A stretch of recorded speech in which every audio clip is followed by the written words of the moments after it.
Naam, ndugu mtazamaji wa Media 12, hao ni wananchi, ambapo kama unavyoona tukio hilo limetokea katika wilaya ya Igunga, ambapo Mheshimiwa John Heche, makamu mwenyekiti wa Chama cha Demokrasia na Maendeleo Chadema, alipokuwa akiendelea na mkutano wake wa hadhara kuhutubia wananchi na kuhamasisha agenda ya no reform no election, ambapo katika mkutano huo tunaona kwamba kuna vurugu zimejitokeza hapo, ambapo inasadikika kwamba kuna baadhi ya vijana wamevamia mkutano huo na kusababisha vurugu.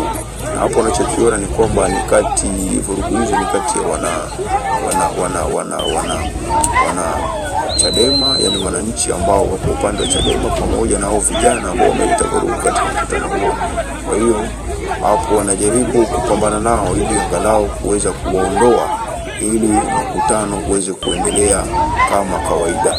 Na tunaona kwamba baada ya hapo picha za marejeo zinaonyesha kwamba baada ya kuwashughulikia vijana hao, wananchi au wanachama wa Chadema wamerudi katika sehemu hiyo na hatimaye kuweza kuendelea na mkutano.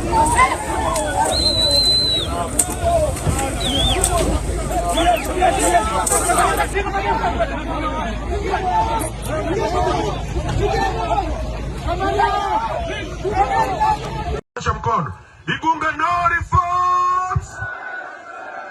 Mnaniangusha jamani. Mawe yote niliyopiga election. Au hamjanielewa? Wangapi mmenielewa? Nyosha mkono tuone. Haya, twende kazi. Igunga no reforms. No reforms. Igunga no reforms.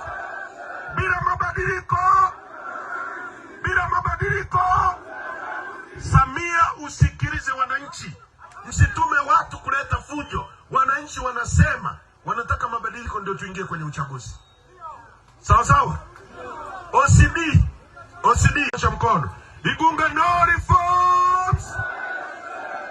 Mnaniangusha jamani. Mawe yote niliyopiga election. Au hamjanielewa? Wangapi mmenielewa? Nyosha mkono tuone. Haya, twende kazi. Igunga no reforms. No reforms. Igunga no reforms.